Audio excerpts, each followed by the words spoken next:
Hello students, welcome to EPG Pathshala course on criminology. I am Neeraj Tiwari, faculty at National Law University, Delhi, and I am here before you to present the module on life imprisonment sentencing and its modern variant. The module falls in the paper on penology and sentencing. So let's begin with the introduction of this module. In a criminal trial, the process of sentencing is as crucial as the determination of guilt.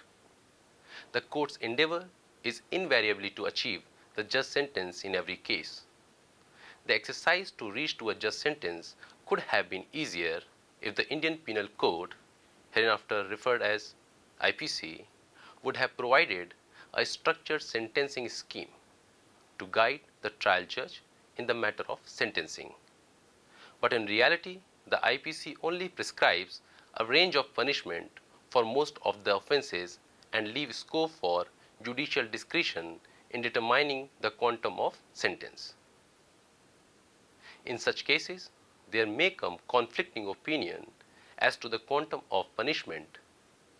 This is the case with alternative punishments as well, where the punishments of death sentence and life imprisonment are given interchangeably. The present module is an effort to analyze the judicial treatment given to the sentence of life imprisonment and also to unfold the evolution of sentence of life imprisonment as an alternative to the death penalty. Now let us see the learning outcome of this module.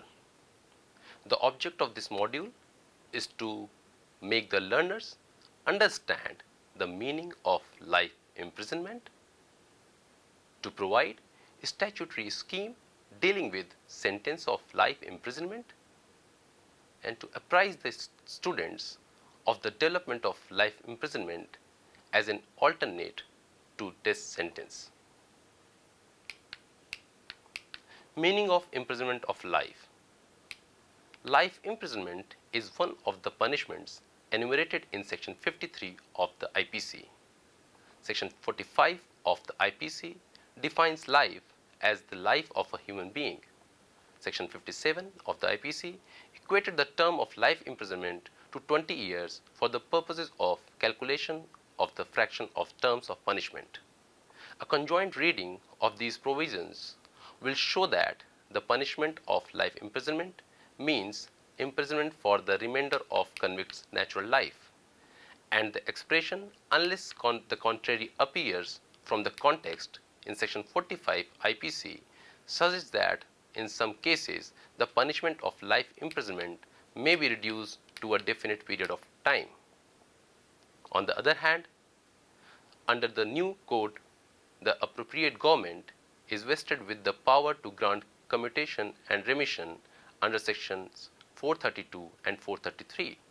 Section 433 capital A prescribes the statutory minimum period of 14 years imprisonment for prisoners who has either been sentenced to life imprisonment for an offence for which death is one of the punishments, or where his sentence of death is commuted into life imprisonment.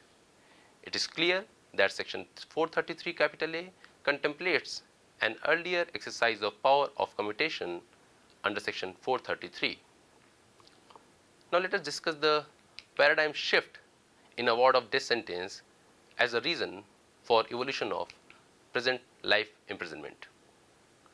So to understand the evolution of present forms of life imprisonment, one has to look into the factors which have contributed in its development.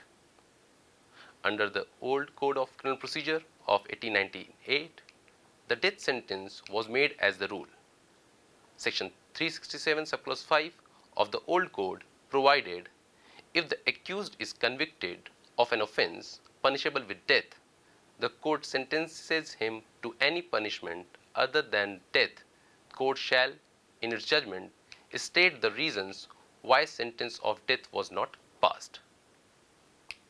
Post-independence era has witnessed extensive discussion on the abolition of death sentence, which embarked on with the deletion of the above mandatory rule for death sentence in 1955. Later, a resolution was moved in the Lok Sabha on abolition of death sentence. The views of Law Commission was sought on the subject, who had recommended retention of death penalty in the statute book in its 35th report in 1967. The Parliament had finally decided to retain the death penalty in the IPC, but introduced a major procedural requirement in the new Code of Criminal Procedure of 1973, to be referred as New Code, for conferring death sentence. Section 354 subclause 3 of the new code requires that every court shall give special reasons for award of death sentence. Subsequently, in the case of Ediga Annamma versus State of Andhra Pradesh, 1974 Supreme Court, the Supreme Court has also interpreted this provision to mean that life imprisonment is the rule and death sentence is the exception to be resorted to for reasons to be recorded. In the case of Bachan Singh versus State of Punjab, 1980 Supreme Court, the Constitution Bench has restricted the award of death sentence only in rarest of rare cases and stated that life imprisonment is the rule and death sentence an exception. The death sentence may be awarded only in rarest of rare cases when the alternative option, that is life imprisonment, is altogether inadequate or unquestionably foreclosed.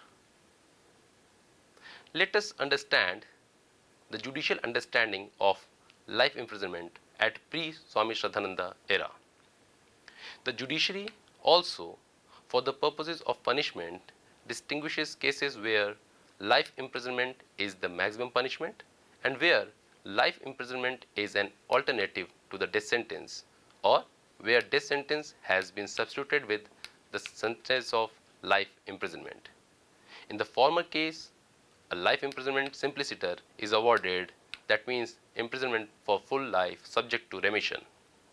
Whereas, in the case of latter, the modified life sentence is awarded. This modified life sentence is discussed in the succeeding part of the module. Two early cases from the Supreme Court have also affirmed the position that imprisonment for life means imprisonment for the rest of convict's life, subject to remission. In the case of Gopal Vinayak Godse versus State of Maharashtra, 1961 Supreme Court decision, the Constitutional Bench has observed a sentence of transportation for life or imprisonment for life must prima facie be treated as transportation or imprisonment for the whole of the remaining period of the convicted person's natural life. Following the Godse verdict, the Constitutional Bench in Maru Ram versus Union of India, 1981 Supreme Court decision, while dealing with question of remission, has reaffirmed that life sentence is nothing less than lifelong imprisonment which lasts until the last breath, and whatever the length of remissions earned, the prisoner can claim release only if the remaining sentence is remitted by the government. A sentence of imprisonment for life does not automatically expire at the end of 20 years, including the remissions. In subsequent decisions, the Supreme Court has uniformly followed the Godse approach that imprisonment for life means imprisonment till the convict's last breath, subject to remissions by the appropriate government.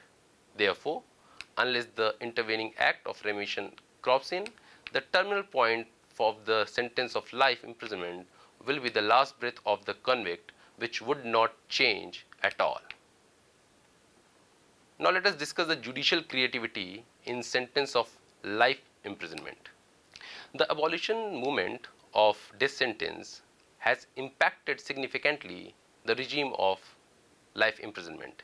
The Supreme Court in Bachan Singh has stated that life imprisonment is the rule and death penalty is an exception. But how the term of life imprisonment is to be determined is not laid down anywhere. In such scenario, where life imprisonment is awarded as a substitution of death sentence, wide discretion is conferred on judges. It has resulted in various shades of life imprisonment as an alternate to death sentence. There have been instances where death sentence is commuted either into life imprisonment without remission, or the life imprisonment is awarded by lengthening the prison term to 20, 30 or 40 years. The emerging trends also indicate that new offences are created with indefinite life imprisonment. For example, Section 376D and 376E of IPC. The first hint of departure from settled understanding of life imprisonment in judiciary came from none other than Justice Krishna Iyer in Dalbir Singh versus State of Punjab 1979 Supreme Court decision. Justice Iyer has observed that though life imprisonment strictly meant imprisonment for the rest of convict's life, but in practice it amounted to incarceration for a period between 10 and 14 years. To overcome these situations, the convicting court can direct that the convict would not be released for the rest of his life. Later, in Swami Shraddhananda versus State of Karnataka 2008 Supreme Court decision, the Supreme Court has formally recognized the course suggested in Dalbir Singh and formulated a new sentencing approach for future cases. In this case, the Supreme Court was confronted with the dilemma as to the term of imprisonment in cases where life imprisonment is given in substitution of the death penalty. Taking note of the concern shown by Justice Iyer in Dalbir Singh, the court has formulated a special category of sentence for cases where death sentence is excessive and life imprisonment, which is ordinary course, will only mean 14 years imprisonment, is inadequate. The new scheme of life imprisonment will be beyond remission and will be carried out as per the direction of the convicting court. Even prior to the case of Swami Shraddhananda, there were instances where the Supreme Court has held that imprisonment for life shall be the imprisonment for the rest of his life and directed that the convict shall not be given benefits of any commutation or premature release. Such instances have been reported in Jayawant Dattatreya Suraya Rao versus State of Maharashtra and Subhash Chandra versus Kishan Lal. On the other hand, there were cases like Sri Bhagwan versus State of Rajasthan and Prakash Dhaval Khairnar versus State of Maharashtra, where the court has given direction that the benefits of remission must be given to the convict after he serves 20 years of incarceration. Now let us discuss the exploration of alternative options. The case of Swami Shraddhananda. The case of Swami Shraddhananda emerged during the period when the punishment for imprisonment for life has become the rule and award of death sentence is limited to rarest of rare cases. Earlier instances have suggested that where the death sentence is substituted with imprisonment for life, the convict is released after serving 14 or 20 years, thereby leaving the courts handicapped. In this context, the bench has begun to explore for a far more just and reasonable and proper sentence as an alternate to this sentence, which may prove adequate and proportionate for doing complete justice. The bench has also shown concern on the way remissions are granted in cases of life imprisonment, which prompts to make a special category of cases where death sentence is substituted by life imprisonment. In such cases, while awarding life imprisonment, the court may further specify that the convict must actually serve the minimum period of sentence in excess to 14 years, or that he shall not be released till rest of his life, or put such sentence beyond the application of remission. The court thus formulated a new category of sentence for those special cases which fall short of the rarest of rare category and where a sentence of life imprisonment simpliciter, that means the sentence which can be sized down to 14 years term, will also not serve the purpose. In such cases, the court has culled out the alternative options by expanding the vast hiatus between 14 years imprisonment and death. The case of Bachan Singh required that the convicting court must exhaust all alternative options before opting for death sentence. In view of this, it can be said that the court in Swami Shraddhananda has expanded significantly the range of alternative options and thereby raised the threshold in favor of the prisoner. Now let us discuss the cases falling between Swami Shraddhananda and the case of V. Sriharan. A review of cases in post-Swami Shraddhananda phase suggests that the cases which would have otherwise resulted in award of death penalty have been benefited of the alternative options as provided by Swami Shraddhananda. The above development of law arrived in Swami Shraddhananda was further substantiated by the Supreme Court in Bariyar case, where the court observed that if there are more sentencing options available before the sentencing court than ever before, it is paramount in terms of section 354 subclause 3 of the new code for the court to objectively conclude as to why the most grave punishment, that is full life sentence, will not suffice for the sentencing purpose which otherwise sought to be achieved through the death sentence. The Supreme Court in Bariyar case advanced the proportionality doctrine to suggest that the punishment awarded should achieve the sentencing purpose with least damage to the right to life guaranteed under Article 21 of the Constitution. Though the alternative options in life sentence got support by the bench in Bariyar case, but the judges in the subsequent case of Sangeet versus State of Haryana 2013 Supreme Court case went skeptical of the practice of the newly evolved sentence of life imprisonment without remission or life imprisonment for a fixed term without remission. The court observed that while doing so, the courts are effectively nullifying the remission power of the government as conferred by the new code under sections 432 and 433. The court questioned such an approach and suggested for substantive check to curb arbitrary exercise of remission powers rather than restricting the exercise of the same. Despite such an observation, Swami Shraddhananda judgment still holds the field for cases where newly evolved alternative sentences are awarded. The above observation in Sangeet case did not create much impact as it is received setback in Sahib Hussain versus State of Rajasthan, where the Supreme Court, after considering all the relevant judgments on the issue, found that the observations made in Sangeet were unwarranted. Very recently, the question as to the competency of the Supreme Court in fixing a particular number of years to life imprisonment with or without remission has come up for consideration in Gurwal Singh versus State of Punjab.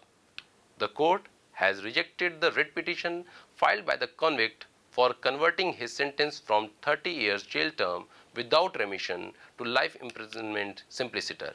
It was held that the Supreme Court is competent and has jurisdiction to fix a particular number of years with or without remission in cases where death sentence is commuted to life imprisonment.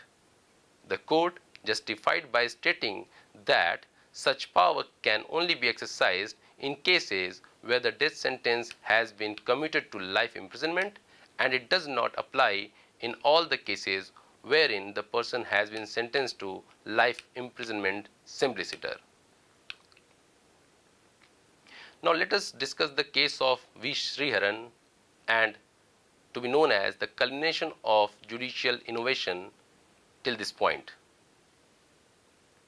The sentence of life without remission, or known as or referred as modified life sentence in this module, as laid down in Swami Shraddhananda case, came for consideration before a constitution bench in the case of Union of India versus V. Sriharan alias Murugan 2016 Supreme Court case. Though the bench has unanimously agreed on the meaning of life imprisonment but provided a split verdict by 3-2 on the issue of modified life sentence. The majority has rejected the view that the court is bound to inflict a punishment prescribed under the law and it cannot go beyond the statutory scheme of punishment. The majority opined that neither the IPC nor any other statute for the matter contain any provision which restricts courts to inflict sentence of life imprisonment with any specific period within the said lifespan. It cannot be said that the convicting court, which can impose sentence of life imprisonment, cannot specify the period up to which the said life sentence should run, befitting the nature of crime. The bench in Swami Shraddhananda case has provided two justifications to support award of modified life sentence. First justification was based on the premise of proportionality of sentence qua crime committed, whereas second justification was surmised on the unruly exercise of remission powers. The majority has concurred with the views rendered in Swami Shraddhananda case and held that such modified life sentence is not in violation of the statutory scheme prescribing extent of punishment. The majority has also clarified that such modified life sentence does not amount to creation of new punishment, but it is within the prescribed limit of the punishment of life imprisonment. The court can impose sentence of life imprisonment for a specified period which would be proportionate to the crime and in the interest of the victims. Lastly, the majority has cautioned that such modified life sentence for full life or for a specified term without remission can only be awarded by the High Court and the Supreme Court and not by any subordinate court. However, the minority judges have perceived this issue differently and observed that in the existing statutory scheme of punishment, the hiatus between 14 years incarceration and death sentence contemplated by the bench in Swami Shraddhananda case does not exist. The bench in Swami Shraddhananda case relied more on practical experience of exercise of remission, which in effect reduced the sentence of life imprisonment to 14 years jail term. The minority judges did not find such assumption to be enough to create new sentence and stressed that such function solely belonged to legislature. The court can always restore to its power of judicial review to check arbitrary exercise of remission powers by the government. The minority judges have also discussed the practical implications of such modified life sentence. It was stated that where the court finds a case belonging to rarest of rare category and awards death sentence, it will still be open for grant of commutation or remission under section 432 or 433 of the new code. But where the court finds that the case falls short of the category of rarest of rare case and award the modified life sentence, it actually puts the case beyond any remission. The prisoner in the latter case would be denied a benefit which will still be available to one who is awarded most severe punishment, that is death sentence.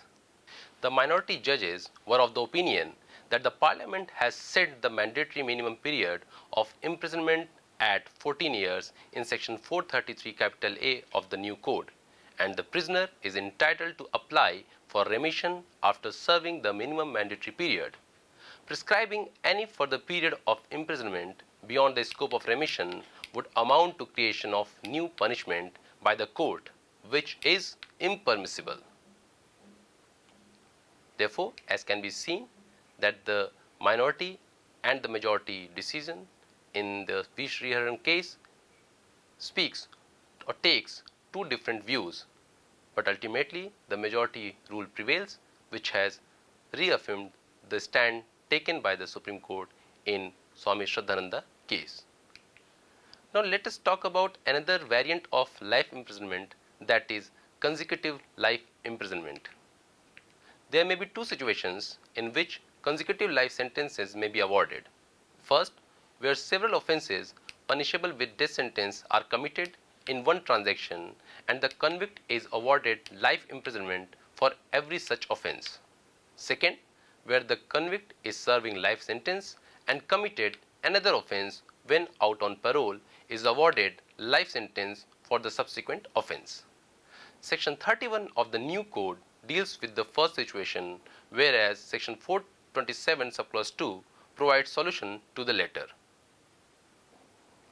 Instances of such sentencing practice can be noticed in the cases of Sandesh, Sanaullah and Shankar Kishan Rao Khade, where the Supreme Court converted the death sentence awarded to the accused for committing more than one offence into imprisonment for life for each such offence and further directed that the sentences to run consecutively.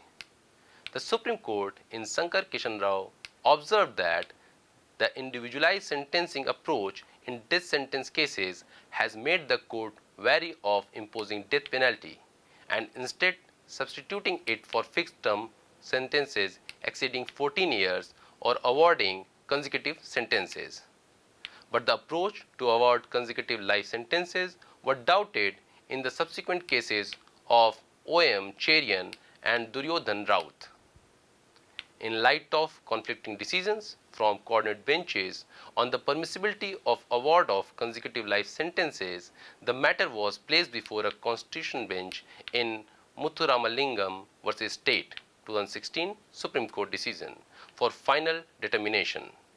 The constitution bench was of the opinion that since it has already been confirmed by another constitution bench in Godse case that life imprisonment means imprisonment for full span of convict's life, there cannot be any question of awarding consecutive sentences of life imprisonment in one trial. Any direction which requires the convict to undergo life imprisonment twice would be anomalous and irrational, for it will disregard the fact that humans, like all other living beings, have but one life to live. It was noted by the Constitution bench that some of the earlier cases relied on Section 31 of the new code to award such consecutive life sentences. Section 31 of the new code deals with sentences in cases of conviction of several offences in one trial. Section 31 subclause 1 vests the court with the power to award several punishments prescribed for such offences and mandates that such punishments, when consisting of imprisonment, shall commence one after the expiration of the other in such order as the court may direct, unless the court directs such punishment shall run concurrently. The provision stipulates three things. First, the power to award suitable sentences for several offences. Second, the order in which such sentences shall run. And third, the discretion of courts to direct that the sentences shall run concurrently and not consecutively. But whether it covers cases of consecutive life sentences must be seen from the reasoning cited above, that is, one life imprisonment. The Constitution bench finds support to its opinion from Section 427 subclause 2 of the new code, which mandates that where a prisoner already serving life imprisonment is sentenced to another life imprisonment for a subsequent offence committed by him, both sentences of life imprisonment shall run concurrently and not consecutively. Thus, in cases of life imprisonment, the legislature has carved out an exception to the general rule given in Section 427 subclause 1 that recognize consecutive operation of sentences for two distinct offences tried separately.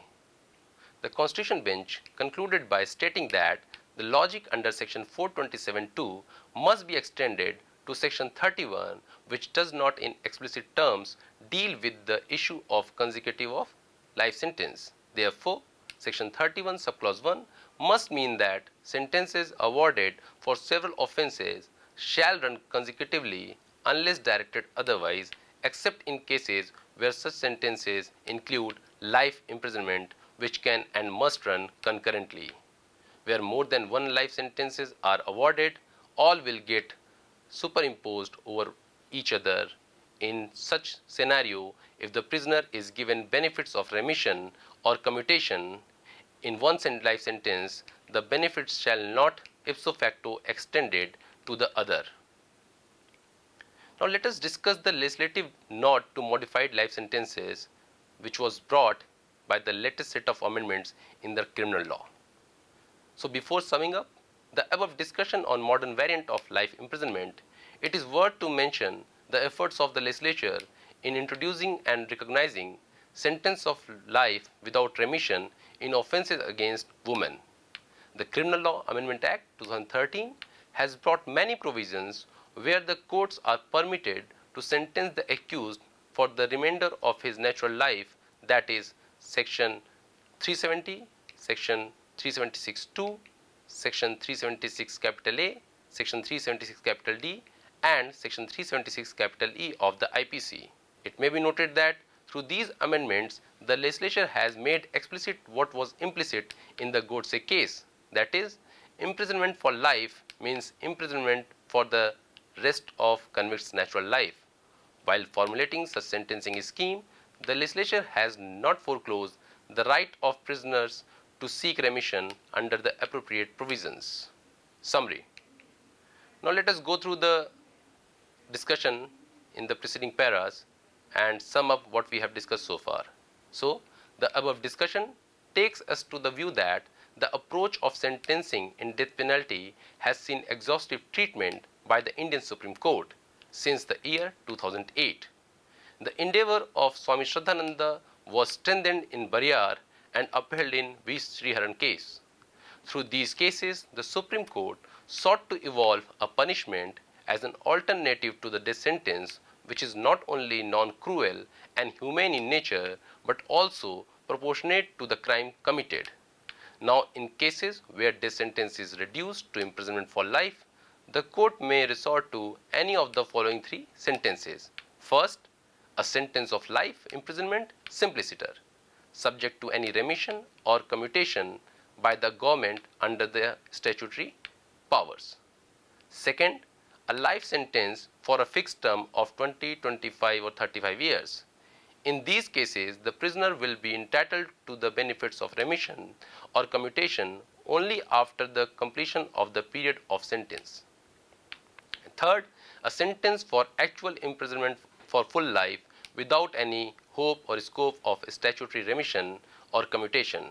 In these cases, the President or Governor may exercise their constitutional powers under Article 72 and 161 respectively. But one thing is to be seen that the trend of awarding modified life sentence is picking up pace, and it is viewed as a favor to the convict for sparing his life. It is surprising to note that in most of the cases where modified life sentence is awarded, no substantive discussion is given to the thought of reaching such numerical figure of 20, 25 or 30 years. The discussion in these cases mainly focus on the applicability of rarest of rare principle. Though the modified life sentence saves the convict from gallows but leave him with no hope for revival, the whole idea of reformation finds no place in such modified life sentence. With this, I conclude. Thank you.